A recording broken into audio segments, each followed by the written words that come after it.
consequences for Australia would be dramatic.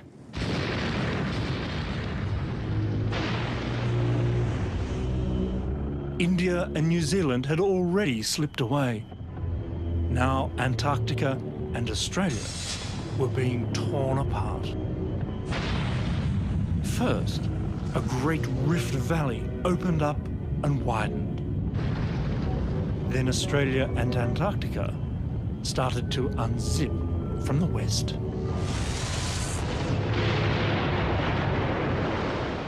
A trickle became a flood as a new Southern Ocean surged into the gap between the separating lands.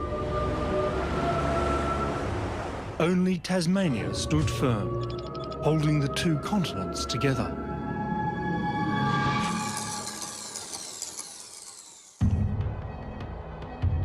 Today, Tasmania wears its war wounds with pride. For over 100 million years, intruding molten rock had been forcing its way upwards, looking for a weak spot.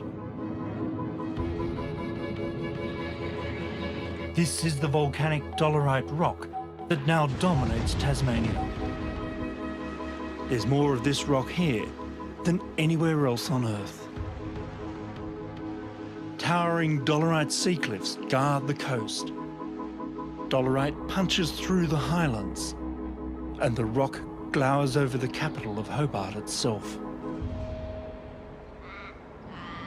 All indelible evidence of the dying days of Gondwana. This was a torrid time across the planet.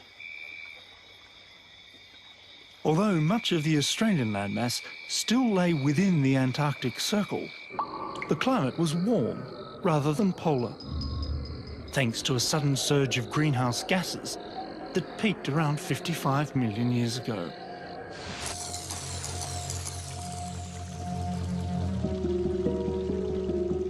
In this steamy world, the conifers that had dominated the forests of the dinosaurs were now being replaced by broad-leafed, flowering rainforest trees. Some live on, here in Tasmania's forests. These leaves belong to a characteristic Gondwanan tree, the southern beech, Notophagus. You can still find Notophagus on the Australian mainland, in South America, and even Antarctica, as fossils. They're a reminder of the days when Tasmania was holding the last of the Gondwanan brotherhood together.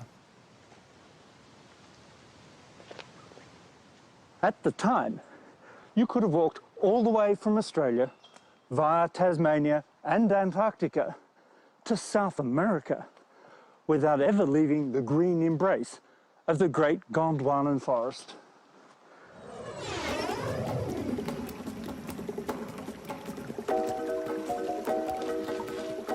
And it was through this green transantarctic highway that marsupial mammals scurried out of the forests of South America and onto Australian soil.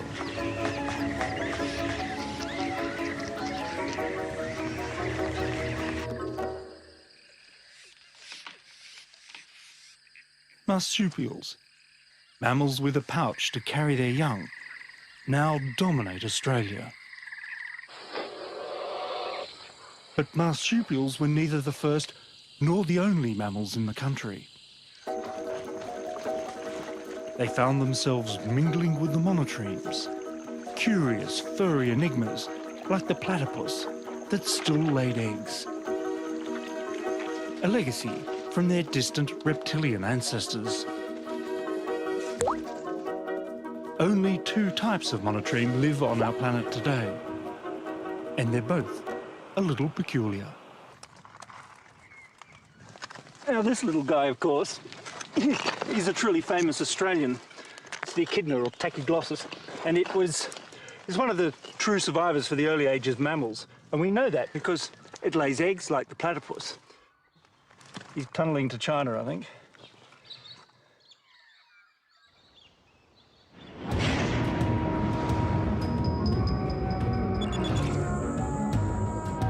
But there's another group of survivors from those Mesozoic times with even closer reptilian affinities than the echidna.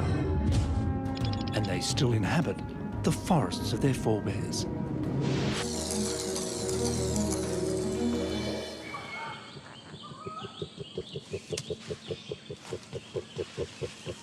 One type of feathered dinosaur did survive the Great Extinction. Today, we call them birds. Come eye to eye with the flightless cassowary, and the close family connection is hard to miss.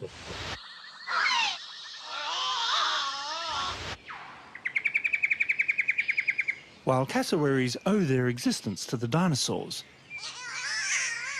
the rainforests of tropical Queensland owe their existence to the birds. It's a chain of connection that links down through time, all the way to the Hewitt family, modern human residents of the ancient rainforest at Cooper Creek.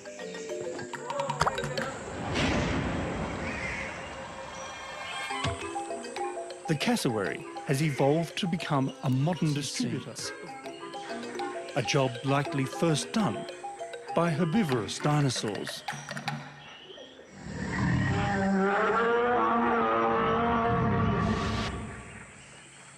This is the cassowary plum.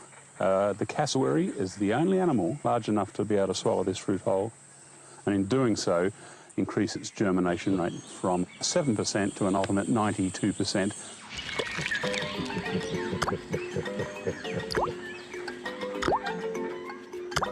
In a complex relationship for mutual advantage, at least 37 species of rainforest tree rely on the cassowary for dispersal.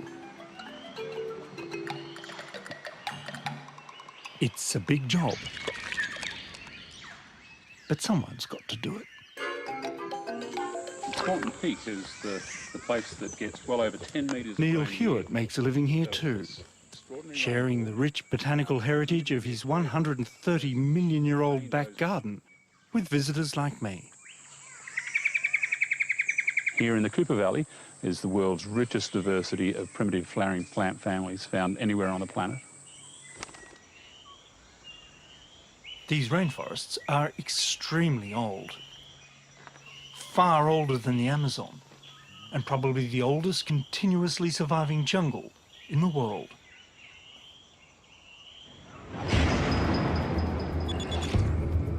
Today, they cover less than 1% of the surface of Australia.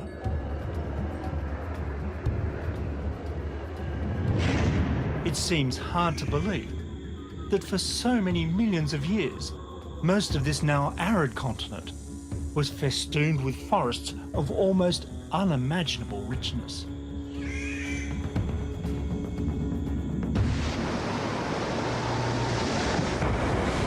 All that changed the moment that Tasmania finally let go of Antarctica.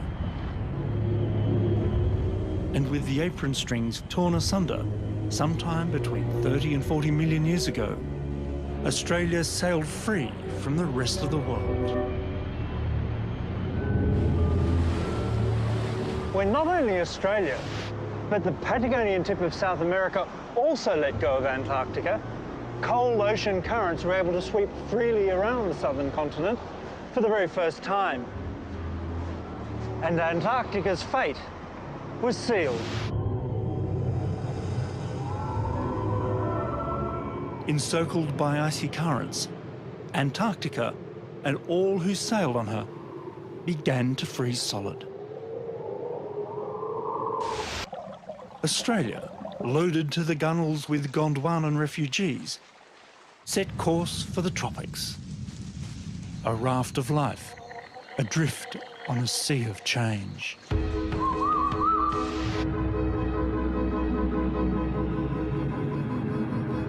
And as it drifted, it dried.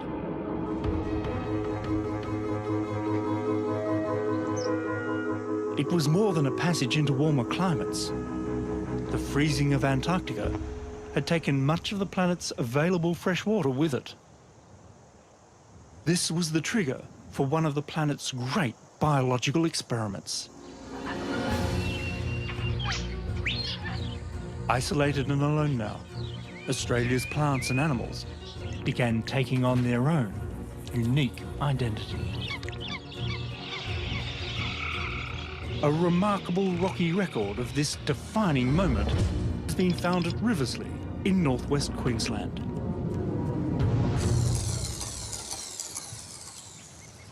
When the fossil window reopens in the rugged limestone hills here, it opens with a bang.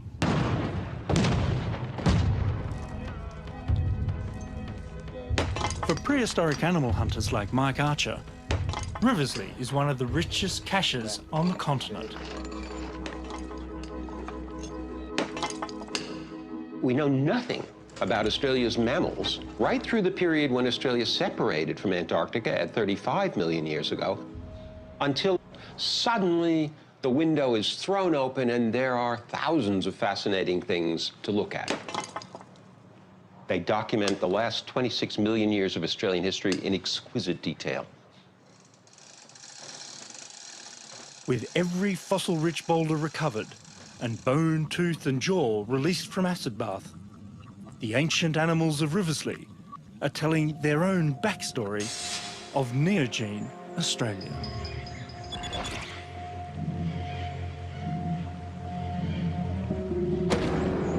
It was in the Neogene that Australia began to show its true colours. The beginning of Riversley's story was of a rich forest. Cool, temperate, permanently wet, no seasons. So we started thinking about this as a kind of a green cradle. Here were the first brush-tailed possums. Here were the first ring-tailed possums.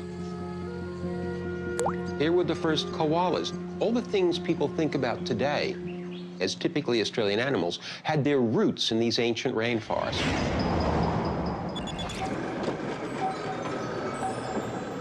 By the time Riversley's window into time was closing, around 15 million years ago, the rainforests had begun their long retreat.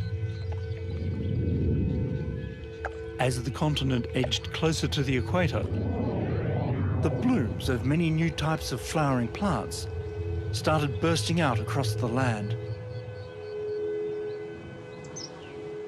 Amongst them, a previously low-profile, low-spreading plant took root. Grass. For the first time, extensive grasslands spread out across the continent, ready for the nibbling. Think Australia, and one grass-grazing animal above all others leaps to mind. Kangaroos are the archetypical successful mammal in Australia. They've taken over every ecological niche, from the tropical rainforests, in the treetops there, through to the harshest deserts in Australia. And they do something that no other large mammal does, which is to hop. Perhaps the most energy-efficient means of forward motion developed by a mammal, hopping allows kangaroos to move vast distances over a tough country. The quintessential Australian they may be, but how did such a biological oddity come about? So if you can take the bag for me. It's a puzzle that mammologist Tim Flannery has sought to solve since his early 20s. It's got very, very coarse hair. I crawled around on my hands and knees for days on the edge of a salt lake, and I finally picked up this thing that was the size of a match head, really. It was just a tiny bone. And I knew immediately, I put it on my tongue, washed the salt off it so I could see it properly, and knew that it was the ankle bone of an ancient kangaroo, far more primitive than anything that had been seen before. Tim had found the missing link between the kangaroo's tree-loving possum-like ancestors and the ground-dwelling, grass-nibbling hoppers on the country's coat of arms. If you look under the microscope here, you'll be able to see that little stepped facet there. See how it's got like a double step on it? Oh, absolutely. It's clear as day. However small, the shape of this ankle bone is the key to the kangaroo's story. With this stepped facet locking the bones closely together, ankle twisting was a thing of the past. Kangaroos evolved from possums. Possums need to have a very flexible foot. If kangaroos had an ankle like that, they'd dislocate their ankle every time they hopped.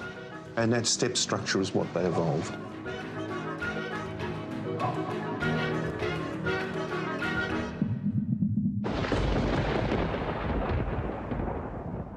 All this early ankle experimentation took place in the rainforests of Australia's green cradle. And it's back in the damp jungles of North Queensland that you find the closest surviving relative of the first kangaroo. And here she is, the musky rat kangaroo.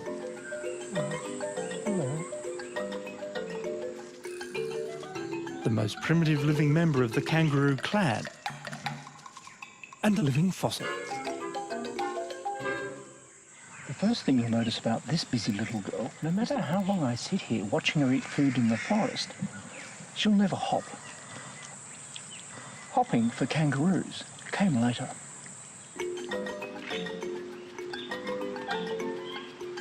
Down from the trees, and now with improved ankle bone technology, the first kangaroos were set to make that giant evolutionary leap.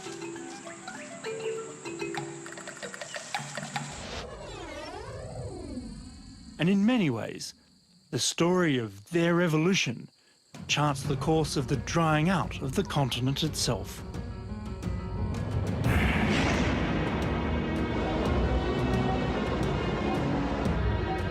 Not only new animals emerged out of this green cradle, the plants were changing too.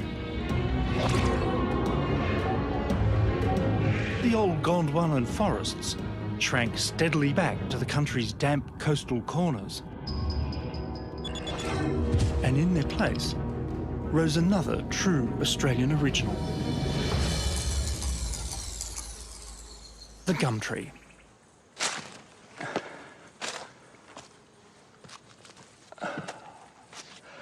Now this is a tree definitely worth hugging. Meet Centurion, the tallest eucalypt in Australia and the tallest flowering plant in the world.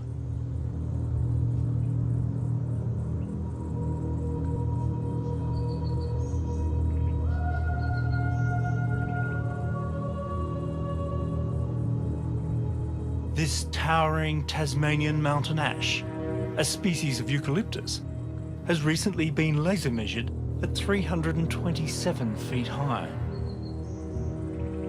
Only the giant Californian redwood, a conifer, grows taller.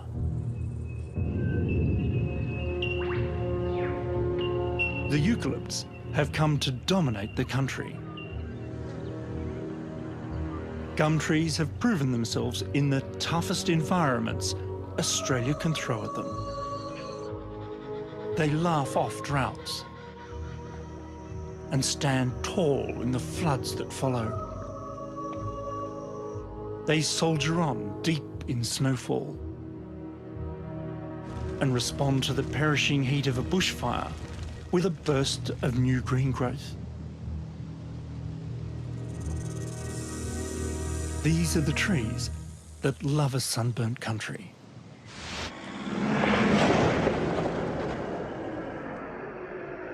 And just as well.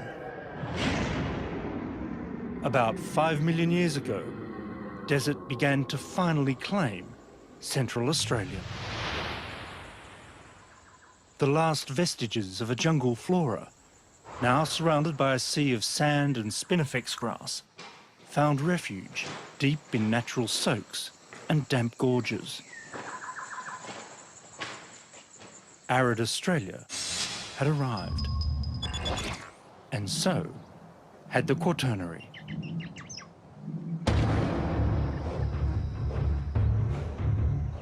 The slow drying of the continent had pushed kangaroos out of the trees and onto two legs.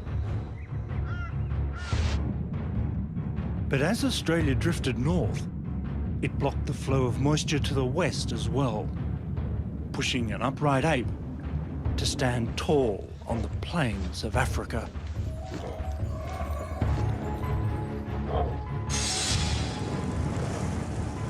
But even more change was on its way. The Ice Ages.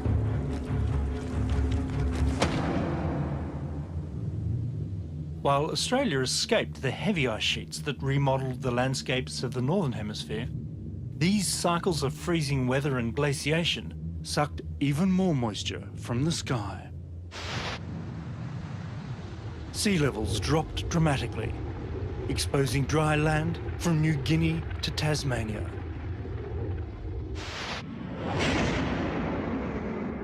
Plants grew even tougher and less nutritious. It was a climate change that pushed animals in a radical direction. Best seen with a swift descent into South Australia's Narracourt Caves.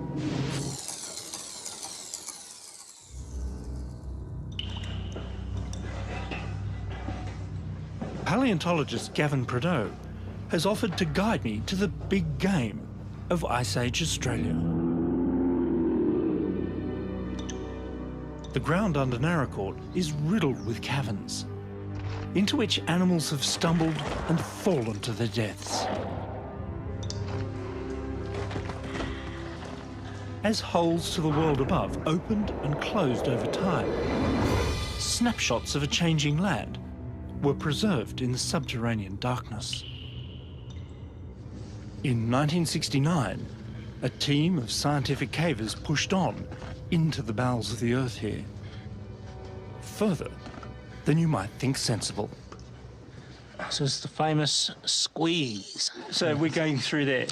Yes, we are going through there. You're kidding me. Nope. Helmet on the side as you come through the tight bit, and then just use your toes to push yourself along. Some people do this for fun. Blimey, this is tight. And it probably is, if you like being the human meat in a mountain sandwich. You through, Richard? Ah, right, okay.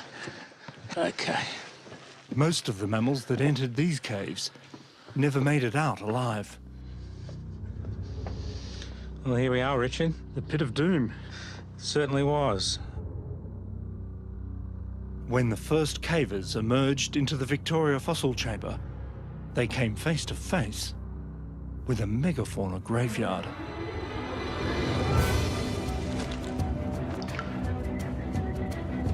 Megafauna means giant animals, basically.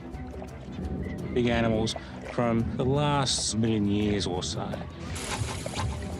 Animals like Protodon, about the size of a rhinoceros, probably weighed around 2.5 tons.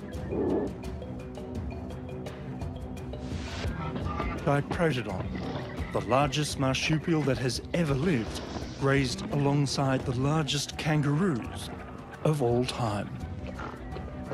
Procoptodon Goliath grew over 2 meters tall.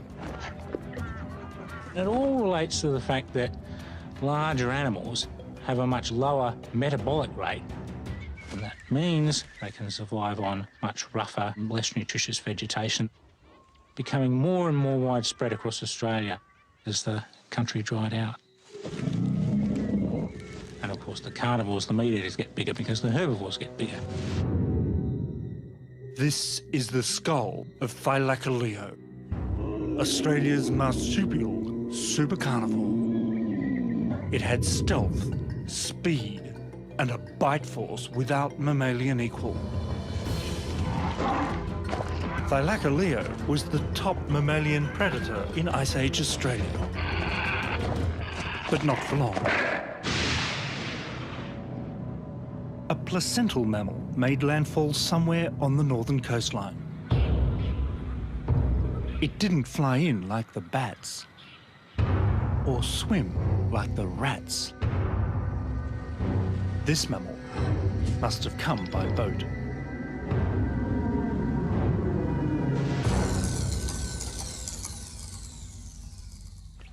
The first human footsteps on Australian soil were made somewhere between here in the Kimberley and Arnhem Land in the Northern Territory.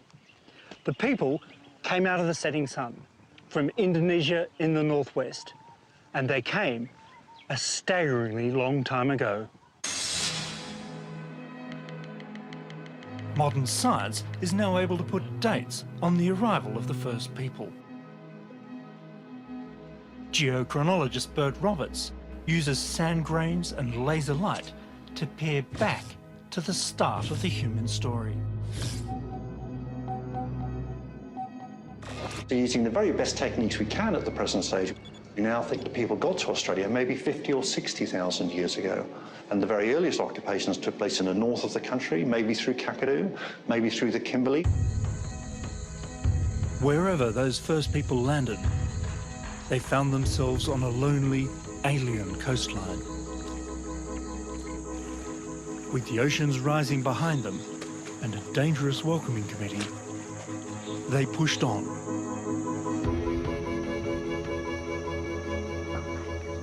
Once you push your way through the mangroves, you would have found a world unlike anything that you'd seen. There would have been gigantic tortoises with horns like a cow. So there was a giant flightless goose-like bird called Genyornis. Huge wombats, huge kangaroos, giant echidnas, even giant koalas. 60 species of short-faced kangaroos. And giant goannas, about 5 times the size of a Komodo dragon.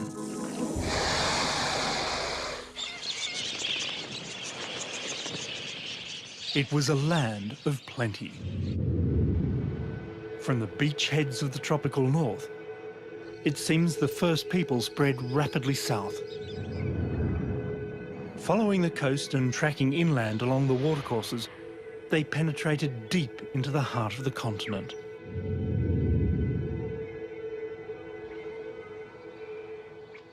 Within only a few thousand years, it seems, people were camped by the shores of Lake Mungo in far western New South Wales.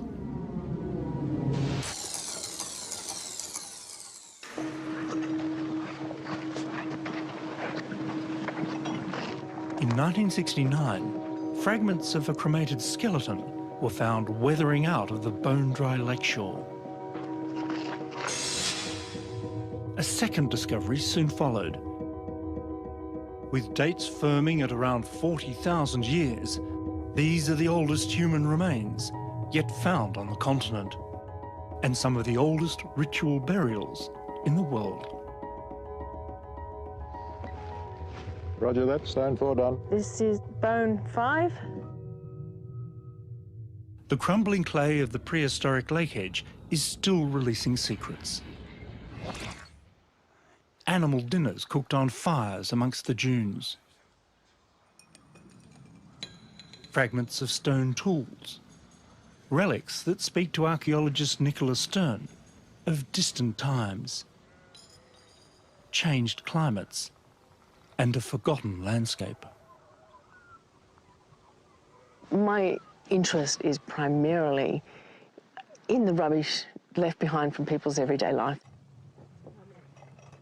It's a record that spans the entire history of human settlement on the continent, about which we know very little. Clues left behind in the lakeside cooking fires paint a picture of lakes brimming with water and fish, fringed with trees and wildlife. A different Mungo from today.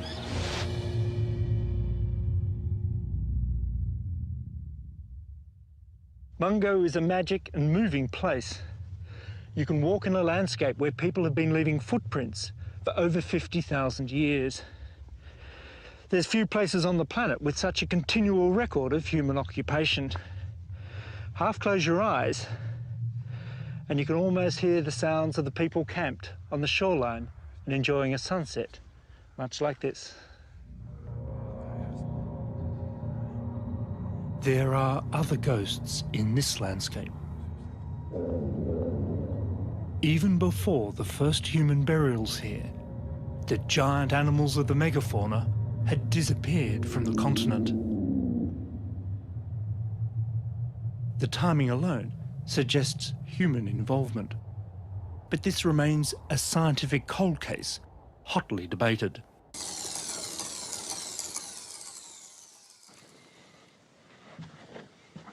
Some suspect that the shifting Ice Age climate did them in. But the records stored in the bone beds of Naracoorte suggest otherwise. Populations of different species of mammal waxed and waned, if you like, in response to those glacial interglacial cycles. But nothing became extinct until about the time humans arrived.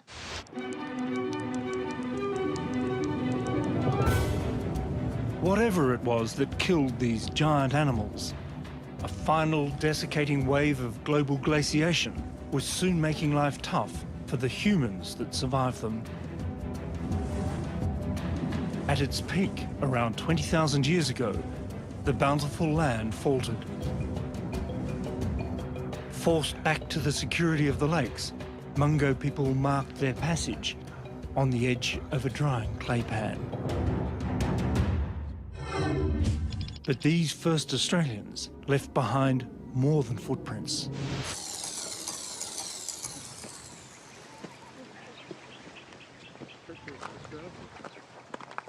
Rock shelters on the Kimberley coast hold a collection of cultural evolution extending back, it's suspected, as far as the last ice age. With the arrival of the first people, the story of Australia is written not only in the rocks, but on them as well. Rocks polished smooth by the rub of countless human bodies, an artwork to rival any modern gallery.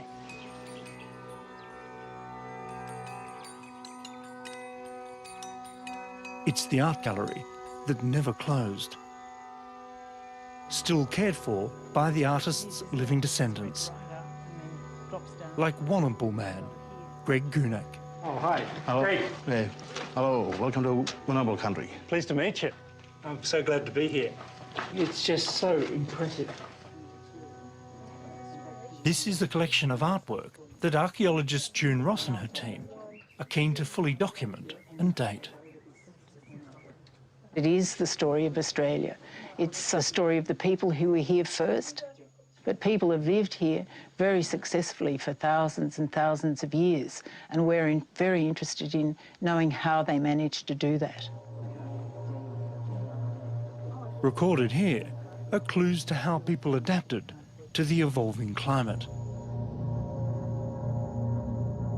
At least 3 conspicuously different styles are on display in the caverns. The oldest are slender, elongated figures. They appear to be floating, almost standing on their toes like ballet dancers. But the thing that fascinates me is all the different hairstyles and headdresses. This flamboyant style is then replaced by more businesslike figures. So we think something's happening to the culture at this particular time. See a lot more weapons, the barbed spears, the hook sticks. Whether or not dating will show this cultural shift was a response to a changing world, an evolving tropical climate certainly influenced the art of the last few thousand years. Mullingy! Mullingy! Come with respect. Wandjina figures, like these images of the creator spirit Gorlingi, are strong cultural links to the modern monsoon, each wet bringing new life to the land. When I arrived at this site for the first time, it took my breath away. And I think it has the potential to answer lots of highly significant questions, not just for Australians, but for the entire world.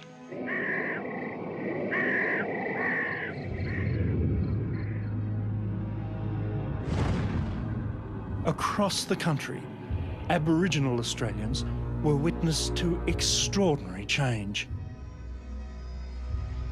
They saw people walk to Tasmania, the last volcanic eruptions on Australian soil, and then the coming of the Europeans.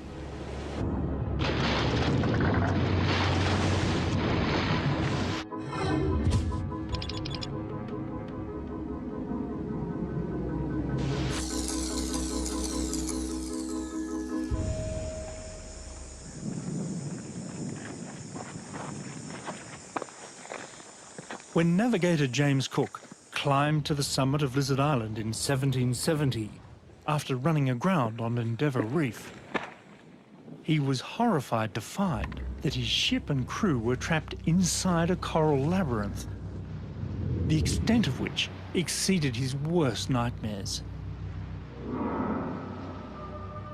A maze of over 3,000 reefs and islands, extending over 1,200 miles along the coast.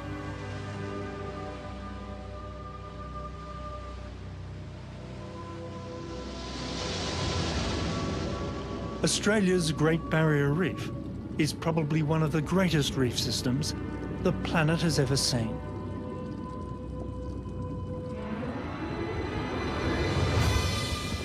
But Cook climbed up here for salvation, not scenery.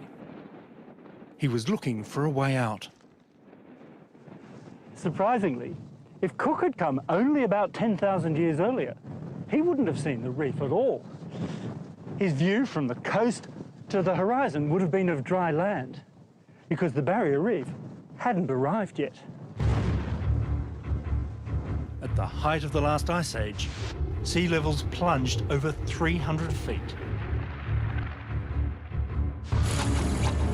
And the older reefs were left high and dry. Aborigines would have walked where sharks now swim, hunting kangaroos on hillsides that fish now graze. As the Ice Age waned and the world thawed, the seas rose yet again.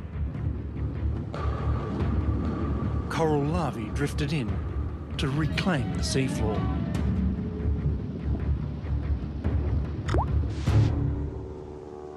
Today's Great Barrier Reef, so big you can see it from space, is a surprisingly new arrival on the Australian stage.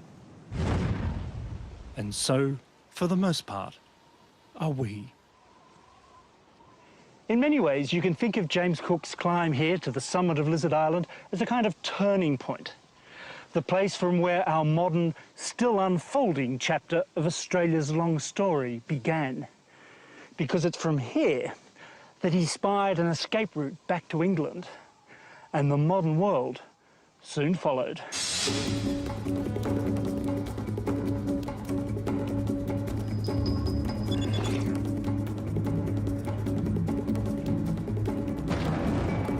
It was like a collision of continents, a sudden end to a long isolation. In the blink of a geological eye, humans have altered the continent forever.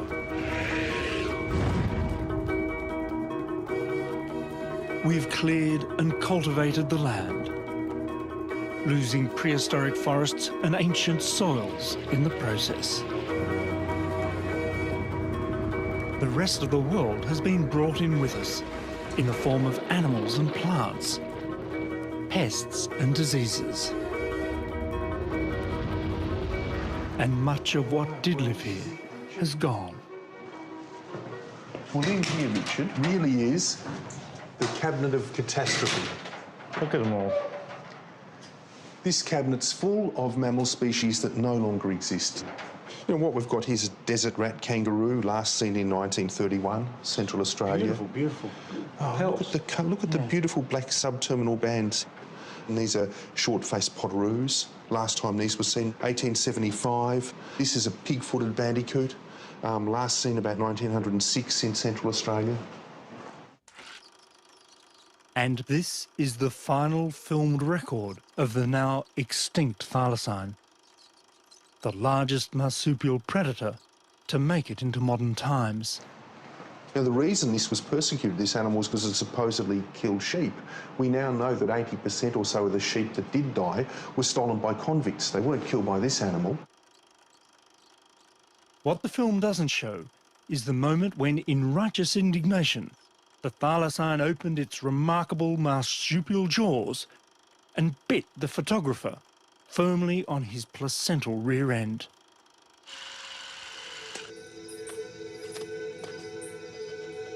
Many of Australia's marsupials remain at risk. This extinction event is coupled with the one that happened 50,000 years ago, the giant megafauna, it's on the sort of scale that we see in the great prehistoric extinctions. It's the devastation of a continent. As clear as the cosmic dust marking the last days of the dinosaurs, our indelible radioactive signature is now being recorded in the rocks. The mark of the age of man.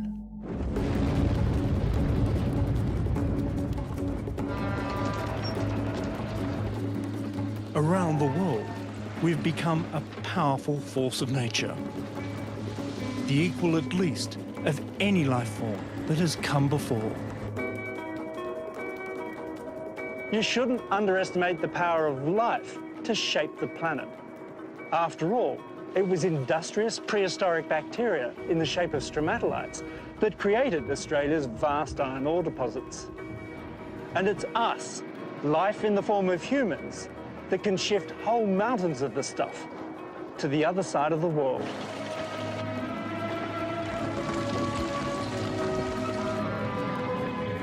Each year now, humans shift more rock and soil than the flow of rivers and glaciers carries to the sea.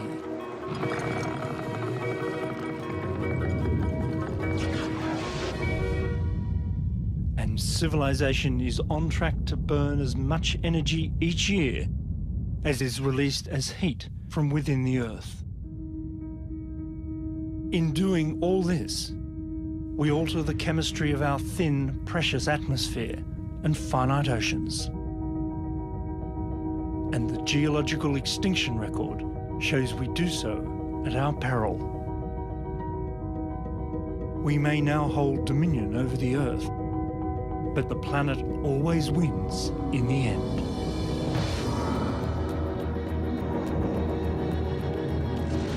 Almost nothing we see in the landscape of modern Australia will survive the test of geological time. Eventually, all this will go. The people, the buildings, probably the bedrock itself. Today's legacies will linger in the stories passed down in the rocks that are endlessly recycled, and in the genes of living organisms that keep flowing down the road of time.